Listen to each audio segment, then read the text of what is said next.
tangan berdoa kepada Allah Subhanahu wa taala, moga-moga Allah berkati majlis ta'lim kita melalui udara ini dan diberikan penghayatan oleh Allah dan dapat meneladani daripada sirah Nabi Muhammad sallallahu alaihi wa ala alihi wasallam. Nawaina at-ta'alluma wat-ta'lima wat-tadhakkura wat-tadhkira wan-naf'a wal-intifa'a wal-ifadah wal-istifadah wal-hath 'ala at-tamassuki bi kitabillah wa sunnati nabiyhi wad-dalalati ila al-khair wad-du'a ila al-huda ibtigha'a mardatillahi wa qurbihi wa thawabihi. Amin. Allahumma amin. Ghazwatul Khandaq, peperangan Khandaq.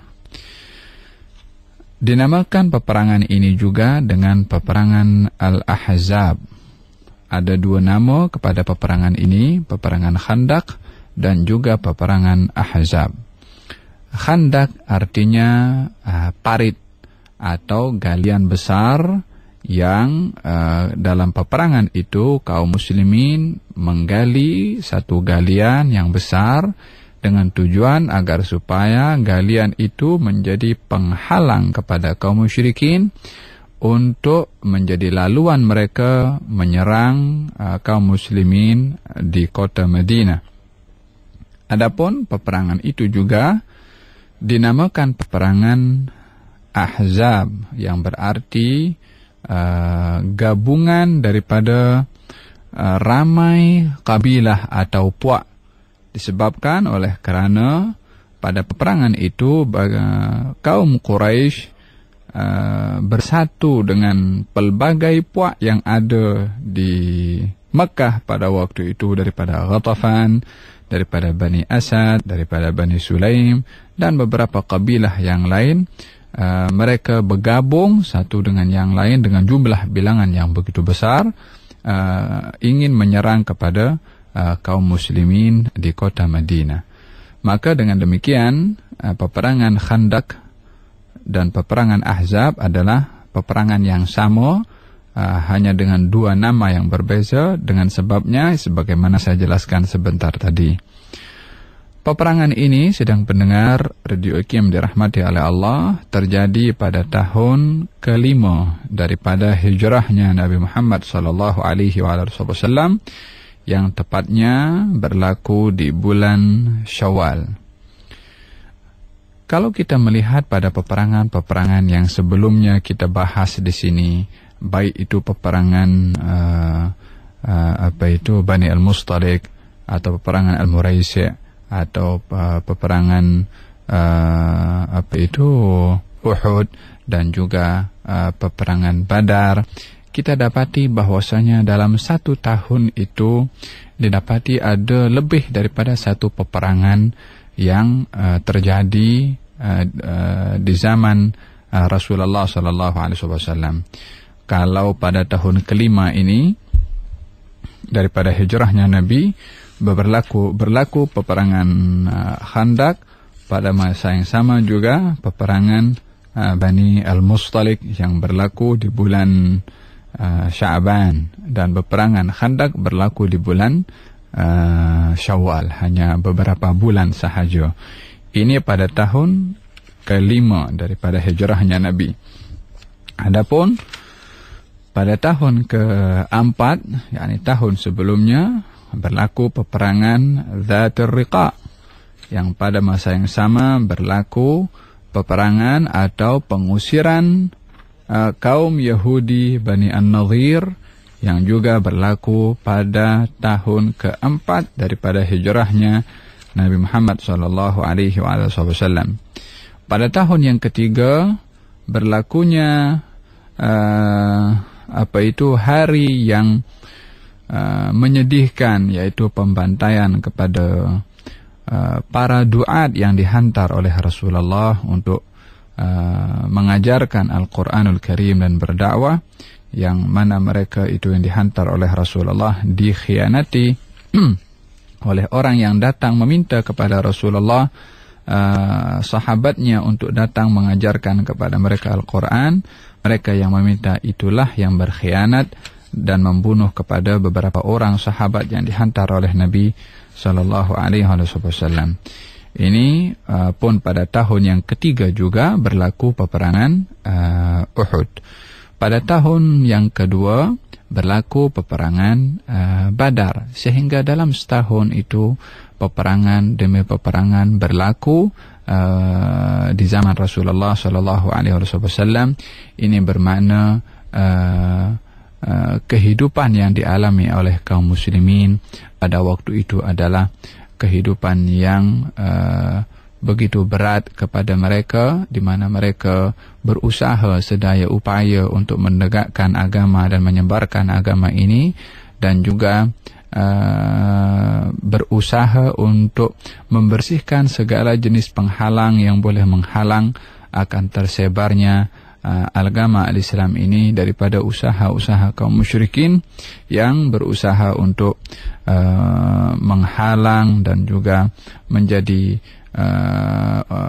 musuh kepada al-Islam. Dalam peperangan yang terjadi pada tahun yang kelima daripada hijrahnya Nabi SAW, yaitu peperangan Khandaq. Sebabnya adalah peperangan ini terjadi dengan sebab rasa tidak puas hati daripada golongan kaum Yahudi Bani An-Nadhir yang diketuai pada waktu itu oleh Huyai ibnu Akhtab. Huyai ibnu Akhtab ini ketua Yahudi Bani An-Nadhir yang telah diusir oleh baginda Rasulullah Sallallahu Alaihi Wasallam disebabkan pengkhianatan yang dilakukan oleh mereka kepada Rasulullah, yang mana pengkhianatan itu adalah merupakan satu pelanggaran kepada piagam Madinah yang sudah disepakati antara kaum muslimin dengan kaum Yahudi. Maka pelanggaran itu terjadi menyebabkan hukuman diberikan oleh Rasulullah kepada mereka dengan mereka diusir dari para perkampungan mereka. Mereka Yahudi Bani An-Nadhir tidak puas hati dengan hukuman yang diberikan dan dijatuhkan oleh Rasulullah SAW, walaupun mereka layak untuk dihukum dengan sedemikian berdasarkan dengan perjanjian yang sudah disepakati. Akan tetapi rasa tidak puas hati dengan dendam dan benci serta memang permusuhan yang berdasarkan agama, yang mereka mendustakan Rasulullah sebagai Nabi, walaupun mereka sedar kalau baginda Rasulullah adalah Nabi. Hanya saja pendustaan itu berdasarkan dengan kenabian Rasulullah itu tidak disetujui atau tidak disukai oleh mereka, di mana mereka menghendaki Nabi akhir zaman itu adalah daripada bangsa dan keturunan mereka kaum Yahudi. Maka mereka pun menolak kepada Rasulullah SAW.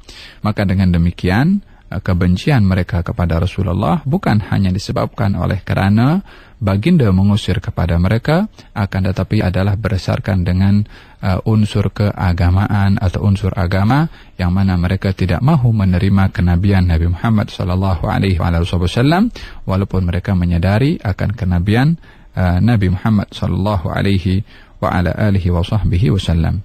Maka rasa tidak puas hati ini, sidang pendengar Radio Kim dirahmati oleh Allah, menyebabkan ketua Yahudi itu yang bernama Huyai ibnu Akhtab datang untuk menjadi batu api, menjadi pengadu domba, menyulutkan api permusuhan kepada sebahagian golongan yang memang ada benih permusuhan dengan baginda Rasulullah SAW, yaitu kaum Quraisy.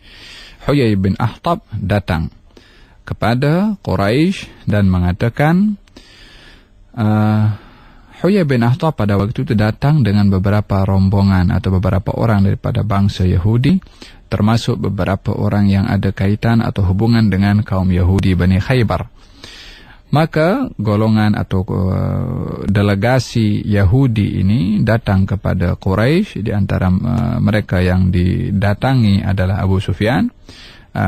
Mereka kaum Yahudi berkata, kami akan membela dan membantu kepada kamu wahai Quraisy untuk membinasakan Muhammad dan pengikut-pengikutnya.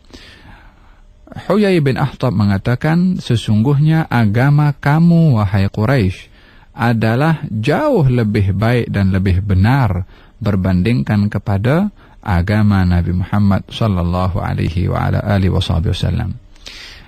Tipu daya atau helah atau muslihat kaum Yahudi ketika ingin membinasakan, membunuh dan membantai kepada kaum muslimin, berdusta kepada kaum musyrikin dengan mengatakan agama kaum musyrikin adalah agama yang benar dan agama yang dibawa oleh Nabi Muhammad adalah agama yang salah. Di dalam mereka itu menyadari kalau agama Nabi Muhammad adalah sesuai dengan agama para nabi-nabi sebelum Nabi Muhammad, termasuk nabi mereka sendiri yaitu Nabi Musa alaihissalam,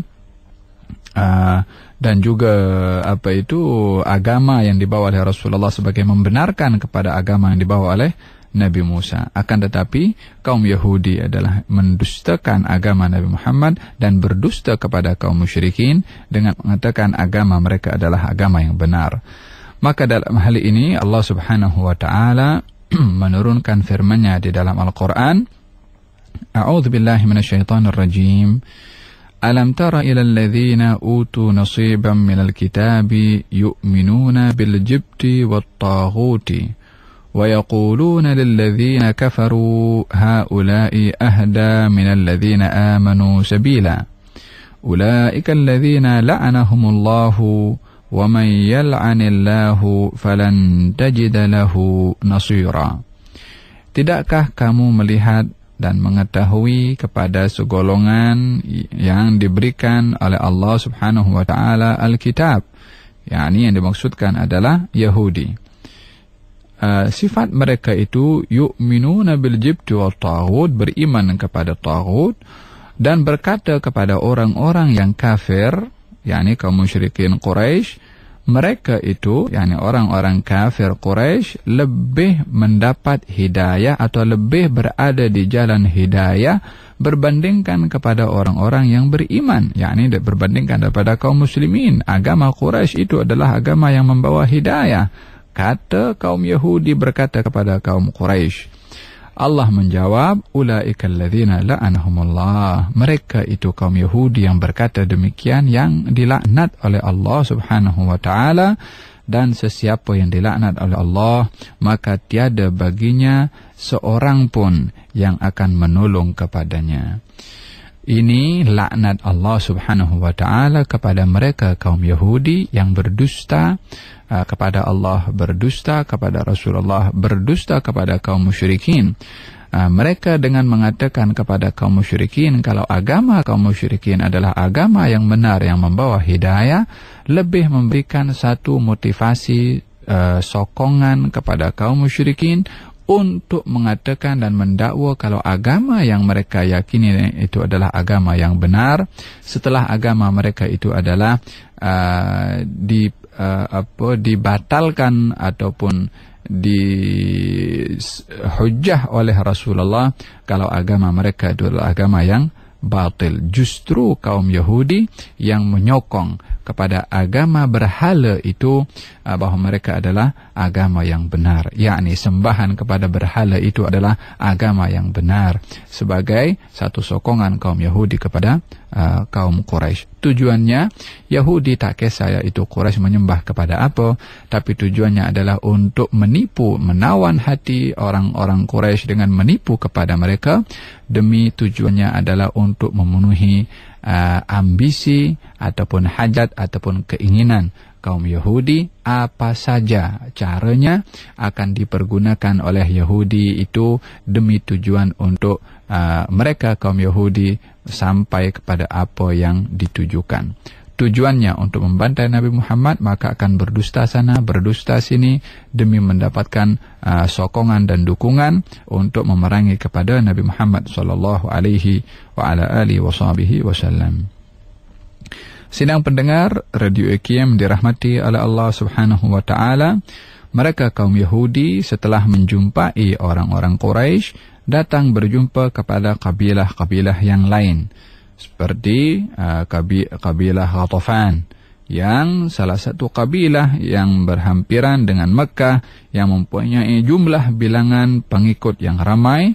Lalu mereka berunding dan menawarkan benda yang sama kepada Ghatafan, dan menawarkan kepada mereka kaum kabilah Ghatafan, kalau kamu bergabung dengan Quraisy dan dengan kami di dalam membantai dan membinasakan Nabi Muhammad SAW dan juga kaum muslimin, maka bagi kamu, kata kaum Yahudi, nisfu thamari Khaybar, akan kami berikan sebahagian atau separuh daripada kekayaan kami daripada buah-buahan Khaybar, yakni daripada korma akan diberikan separuh. Keluasan tanah yang dipenuhi dengan pokok korma di Khaybar akan dihadiahkan kepada Ghatafan. Bukan hadiah tapi rashwah ini. Yakni mengajak kepada Ghatafan bergabung dengan Quraisy dengan dengan diberikan ganti rugi ataupun rashwah, yaitu dengan diberikan separuh daripada tanah Khaybar yang dipenuhi dengan pokok-pokok korma. Maka pada waktu itu ketua Ghatafan yang bernama Uyainah ibn Hudzaifah menyetujui untuk bergabung dengan Quraisy dan juga dengan Yahudi sendiri memerangi kepada kaum muslimin. Ketika mereka bersedia untuk melancarkan peperangan dengan mengumpulkan sekian ramai pengikut daripada gabungan orang-orang Quraisy dan juga Ghatafan dan kabilah-kabilah yang lain, yang jumlah mereka pada waktu itu mencecah sampai 10.000 tentera, bergabung menjadi satu untuk menyerang kepada kaum muslimin, yang jumlah kaum muslimin pada waktu itu adalah lebih kurang 3.000 orang. Baginda Rasulullah sallallahu alaihi wasallam ketika mendengar rancangan mereka kaum musyrikin dengan konco-konconya untuk menyerang kepada kaum muslimin, baginda Rasulullah sallallahu alaihi wasallam bermusyawarah dengan kaum muslimin seperti mana kebiasaan baginda Rasulullah akan bermusyawarah pada setiap menghadapi keadaan di Madinah. Maka pada waktu itu Salman Al-Farisi, salah seorang sahabat Nabi yang terkemuka juga, yang berasal daripada Persia, yang beriman kepada Rasulullah dan kuat imannya kepada baginda Rasulullah, mengatakan, memberikan pandangan bahwasanya kami dahulu bila mana diserbu atau dikepung dengan jumlah bilangan tentera musuh yang besar, kami akan membuat parit untuk menghalang mereka memasuki kepada negeri kami. Maka baginda Rasulullah tertarik dengan pandangan Salman Al-Farisi. Maka baginda pun melihat strategi kedudukan posisi kota Madinah dan pintu masuk menuju kota Madinah yang diapit daripada dua gunung. Maka di antara dua gunung itu baginda Rasulullah menggali satu galian yang besar, yang mana galian itu adalah menjadi penghalang kepada kaum musyrikin untuk memasuki ke kota Madinah, yang mana pada ketika itu memasuki kota Madinah bagi mereka yang datang daripada Mekah hanya melalui laluan yang pada laluan itu satu-satunya laluan itu yang digali parit yang besar, sehingga tiada laluan lain bagi mereka untuk memasuki kota Madinah. Sidang pendengar Radio Kim dirahmati oleh Allah Subhanahu wa taala, daripada apa yang dijelaskan sebentar tadi kita melihat bagaimana rancangan kaum Yahudi yang tidak puas hati dan dipenuhi dengan kebencian kepada kaum muslimin, dan itu adalah merupakan perangai kaum Yahudi sampai hari ini, sentiasa ingin melahirkan permusuhan dan ingin membantai kepada agama Islam ini dengan dengan dibunuhnya kaum al-muslimin, sesuai dengan apa yang memang telah diungkapkan oleh Allah di dalam Al-Quran, bagaimana sikap dan perangai mereka kaum Yahudi. Walan tardha ankal yahudu walan nasara hatta tattabi'a millatahum. Dan tiada selama-lamanya akan ridha Yahudi dan juga Nasara Kristian sehingga kamu ikut kepada millah mereka, agama mereka, jalan mereka, gaya hidup mereka. Maka mereka kaum Yahudi itu menimbulkan permusuhan. Dan yang kedua adalah menggunakan menghasut kepada puak-puak yang awalnya tidak ada permasalahan yang besar dengan baginda Rasulullah, tapi oleh kerana hasutan dan juga rasuah ataupun rangsangan kaum Yahudi kepada hal keduniaan untuk dikorbankan demi mencapai apa yang diinginkan oleh mereka kaum Yahudi, maka semua yang mereka miliki dikorbankan hanya untuk memuaskan hati mereka akan kebencian mereka kepada Nabi Muhammad SAW. Kemudian pengajaran yang berikutnya yang perlu kita ambil adalah bagaimana baginda Rasulullah SAW seperti mana kebiasaannya dan merupakan sunnah serta adab yang menjadi pegangan kepada beliau dan sepatutnya menjadi adab dan pegangan kepada kaum muslimin adalah kebiasaan beliau bermusyawarah dalam menghadapi permasalahan-permasalahan yang membawa maslahah atau yang membawa kepentingan kepada orang ramai daripada kalangan kaum muslimin. Baginda akan bermusyawarah yang pada akhirnya baginda Rasulullah pun menerima pandangan daripada orang lain seperti Salman Al-Farisi, memberikan satu inspirasi kepada kita kalau apa yang dilihat dan dipandang oleh orang lain adalah merupakan buah fikiran orang itu yang mungkin merupakan ilham daripada Allah yang diberikan melalui orang itu untuk kita dapat menerimanya. Dengan demikian kita diberikan akal oleh Allah Subhanahu wa taala agar supaya kita boleh mempergunakan akal ini berfikir, mencari jalan atau berfikir tentang perkara yang mendatangkan manfaat untuk orang lain. Maka terkadang buah fikiran daripada orang itu lebih benar daripada apa yang kita lihat, kerana kebenaran itu adalah boleh datang daripada sesiapa sahaja. Al-hikmatu dallatul mu'min. Hikmah itu, kebijaksanaan itu, kebenaran itu adalah perkara yang hilang atau yang gaib daripada orang-orang mukmin. Maka di mana saja ia menjumpai, maka hendaklah diambillah perkara kebenaran itu. Yakni mungkin saja kebenaran itu muncul daripada lisan sahabat kita atau jiran kita, atau mungkin daripada orang berbicara tanpa kita tahu siapa yang berbicara.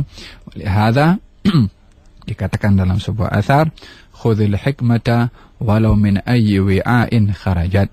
Ambillah kata-kata hikmah atau kebenaran daripada sesiapa sahaja, walaupun keluar daripada mulut sesiapa sahaja. Dalam kata hikmah yang lain, walaupun keluar daripada mulut anjing. Terkadang ada kata-kata hikmah yang boleh diambil daripada sesiapa sahaja. Ramai daripada para ulama yang mengambil kata-kata hikmah daripada orang yang kita tak menyangka kalau kata-katanya itu akan mengeluarkan kata-kata hikmah. Seperti berlaku kepada Al-Imam Al-Ghazali alaihi rahmatullah, ketika beliau bermusafir pergi ke negeri Syam, lalu belajar dan banyak mengumpulkan nota-nota, yang nota-nota itu dicatat, kemudian nota-nota itu diletakkan di sebuah beg besar yang diikat, lalu dalam perjalanannya kembali ke Tus dirompak oleh beberapa perompak. Lalu kemudian perompak itu ingin mengambil beg besar milik Imam Ghazali itu. Kata Imam Ghazali meminta dan memohon agar supaya tidak diambil, disebabkan di situ ada maka perompak itu merasa hairan, kenapa beg ini saja yang tak boleh diambil. Perompak itu pun menyangka ada satu harta berharga di dalam beg itu. Maka diberitahukan oleh Imam Al-Ghazali kalau dalam beg itu ada nota-nota catatan beliau. Kata perompak itu mengatakan, kalau begitu ilmu yang kamu dapat ini ada di dalam nota-nota ini, yang kalau saya ambil daripada kamu nota-nota ini, kamu tidak akan mendapatkan ilmu, yakni akan hilang semua ilmu itu. Maka kalau begitu tak ada guna kamu mendapatkan ilmu atau mencari ilmu. Al-Imam Ghazali mendapat hikmah daripada kata-kata perompak itu, yang pada akhirnya memahami kalau ilmu yang didapat itu sepatutnya dihafal, bukan hanya dicatat sahaja. Sebagaimana kata-kata yang cukup masyhur, al-ilmu fis sudur la fis sutur. Ilmu itu di dada, maknanya dihafal, diingati sentiasa bersama dengan orang yang berilmu. La fis sutur, dan ilmu itu bukan ada pada sutur, yakni bukan ada pada kitab, bukan ada pada nota, bukan ada di catatan-catatan. Mesti ilmu itu di dada. Memanglah mesti ada catatan sebagai wasilah untuk memahami dan tidak lupa apa yang dapat daripada ilmu tersebut, tapi hakikatnya adalah ilmu itu di dada, yakni dihafal. Maka Imam Al-Ghazali mendapatkan kata-kata hikmah daripada seorang perompak. Wahakadha. Lalu sidang pendengar dikim dirahmati oleh Allah Subhanahu wa taala, ketika mereka kaum musyrikin sudah mulai keluar daripada kabilah, daripada negeri mereka, Quraisy daripada Mekah, Ghatafan daripada tempatnya, menuju dan bersatu di sebuah tempat dengan kaum Quraisy dengan jumlah bilangan lebih kurang 10.000 orang, keluar untuk mendatangi dan memerangi kota Madinah. Baginda Rasulullah sallallahu alaihi wasallam setelah menyepakati pandangan Salman Al-Farisi, beliau sendiri mengajak kepada kaum muslimin untuk menggali parit. Maka apa yang menarik perhatian daripada kaum muslimin yang bekerja untuk menggali setelah didesain oleh Rasulullah, plan galian itu diberi garis oleh Rasulullah sallallahu alaihi wasallam, maka kaum muslimin pun bekerja menggali mengikut garisan yang sudah ditetapkan oleh baginda Rasulullah. Yang menarik perhatian adalah baginda sendiri pun turun padang pada waktu itu dengan membuka bajunya baginda sallallahu alaihi wasallam dan mengangkat batu-batu hasil daripada galian parit itu, sehingga kata Al-Bara radhiyallahu anhu berkata, ketika pada peperangan Ahzab, baginda yang turun padang untuk menggali parit itu, saya melihat baginda memindahkan debu-debu, yakni hasil daripada galian itu, tumpukan debu yang banyak dipindah dan dipikul oleh Nabi SAW, hatta wara anni at-turab jaldata batnihi, sehingga saya melihat kalau debu itu menutupi kulit perut Nabi Muhammad sallallahu alaihi wasallam. Artinya debu yang diangkat itu, jatuhan debu itu menutupi kulit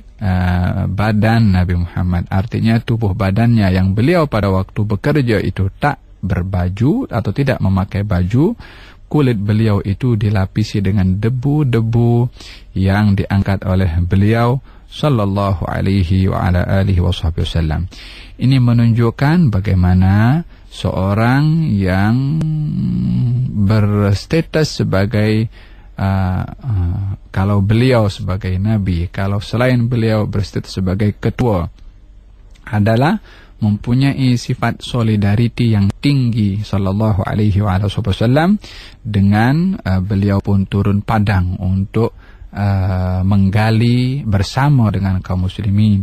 Walaupun beliau mampu nak duduk tengok, nak suruh kepada kaum muslimin, dan tak seorang pun yang akan komplain kepada Rasulullah sallallahu alaihi wasallam, tetapi nak tunjuk bagaimana beliau sallallahu alaihi wasallam adalah menanamkan sifat kesamaan di antara hamba-hamba Allah yang beriman dan kemuliaan hanya kepada orang-orang yang bertakwa di sisi Allah Subhanahu wa taala, bukanlah pangkat yang menjadi membezakan kedudukan seseorang di sisi Allah, ataupun bukanlah hasab atau bukanlah tahta dan lain sebagainya, tapi mereka di sisi Allah Subhanahu wa taala sama rata. Yang tinggi adalah orang-orang yang bertakwa di sisi Allah Subhanahu wa taala.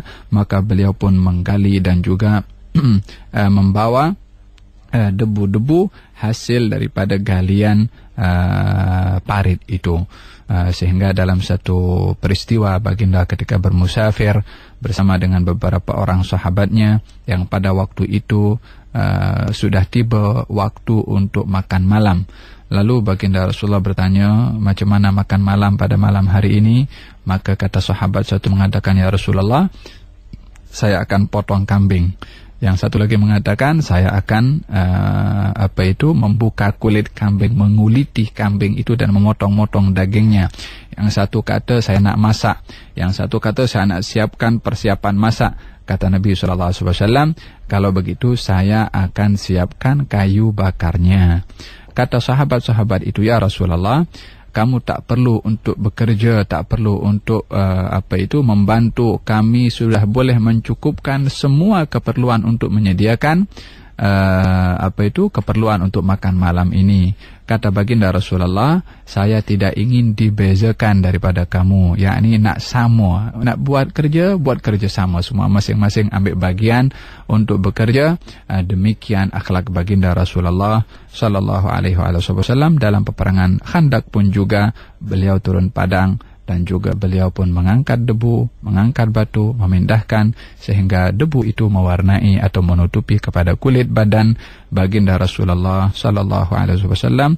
Alangkah mulianya beliau dan tubuh badan beliau, yang mana beliau pun bekerja dan berkhidmat bersama dengan kaum muslimin. Moga-moga Allah Subhanahu wa taala berikan kepada kita sifat solidariti yang tinggi bersama dengan orang-orang yang beriman, dan moga-moga Allah Subhanahu wa taala jauhkan kita daripada sifat sombong, dan moga-moga Allah Subhanahu wa taala berikan kepada kita husnul iqtida, mengikut meneladani akhlak Nabi Muhammad sallallahu alaihi wasallam. Wabillahi taufiqul hidayah. Wassalamualaikum warahmatullahi wabarakatuh.